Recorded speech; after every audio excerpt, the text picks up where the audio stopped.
Alright, what's going on, y'all? Back at it. Good morning. Y'all stay blessed out here.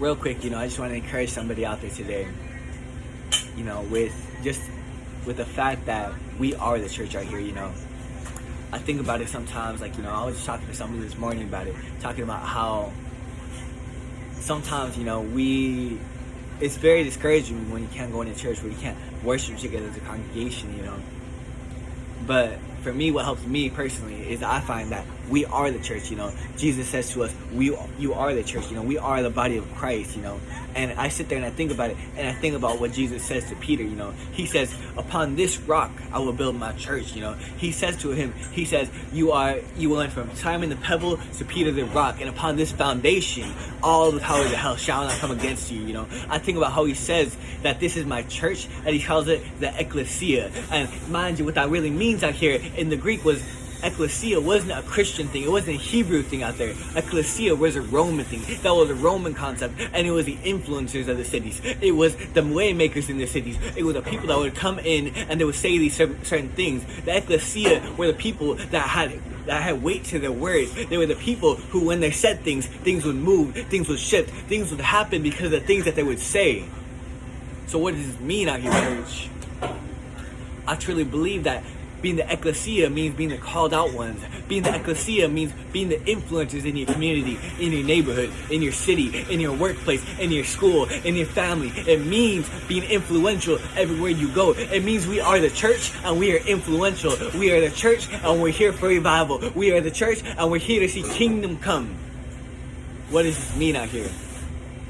I truly believe that here in this place, that here and now, we're going to begin to see churches begin to rise up. We're going to begin to see the everyday believer begin to rise up. We're going to begin to see the gospel getting shared out in the streets. We're going to begin to see kingdom come everywhere we go. That it's not going to be sickness, it's not going to be poverty, it's not going to be any of these things, but instead it's going to be kingdom come. It's going to be will be done here in this place. I truly believe that for some of y'all today. I'm believing for greater measure. I'm believing that God's not just going to show up, but that God's going to show out in some of y'all's lives today. I'm truly believing out here that it's not just going to be just another Sunday experience, that it's not just going to be another Sunday service out here, but that God's going to radically touch hearts, and God's going to radically change lives out here. That it's going to be something that people are going to look at and say, the Lord is in this place. That people are going to look at and say, who else but God could have showed up? Who else but God could have delivered me? Who else but God could have healed this cancer? Who else but God? Come on now, y'all. I truly believe that God's going to show up.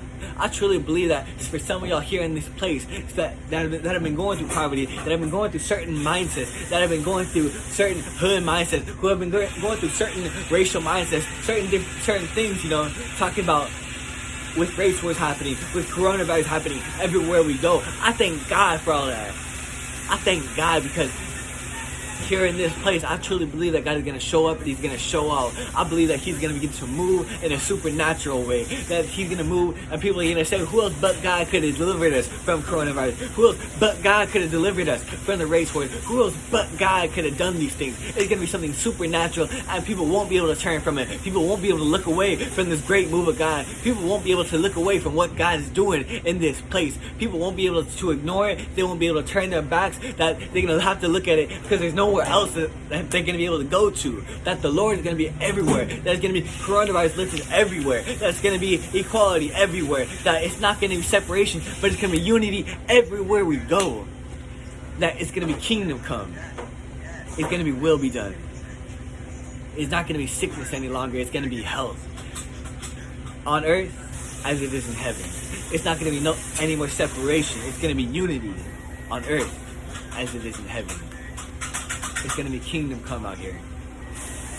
I truly believe this for some of y'all today, that some of the things we've been going through, it's hard sometimes. I'm going to get really real quick. It does get hard. I understand you. I see you. I see your pain. I see your strife. And I see your struggle. But I want to encourage y'all. I want to remind you guys today, God's still working. God's still working things out. The book of Romans 8:28, it says, He makes all things work together for the good of those who love Him. You know, and for me, that just encourages me so much out here. The fact that it might not be good, but God's not done. My pastor always says, if you got breath, you still got purpose. You know, and I can't help but think that with everything that's happening right now, God's going to begin to work in the midst of all of it. God's going to begin to work in the midst of the self-quarantine. God's going to begin to work in the midst of these conversations that are coming up because of these things that are happening. God's going to begin to work, and God's going to begin to move. That we're going to begin to step into a season of movement that is no longer going to be stillness. It's no longer going to be sitting in one place, but we're going to begin to be called out. We're going to begin to be moved. That we're going to begin to be shifted in this place. There's going to be a shifting of seasons and a shifting of atmospheres. I was talking to somebody about it recently, talking about this kid was coming up to me talking about how Paul is discouraging how when I go into these places, the room around me feels so depressed. It feels so, all these different things. And I told him, I said, the God in you is greater than the rooms around you. The God in you is greater than the atmospheres around you. Meaning, we're called to shift atmospheres. We're called to shift climates around us. What does this mean out here, church? This means it's going to be kingdom come. It's no longer going to be any of these things, but it's going to be heaven on earth. I thank God for all of this. That God's going to need to move. He's not just going to show up, but He's going to show out. He's going to work all things out for our good. Thank you guys. God bless. Y'all have a good one.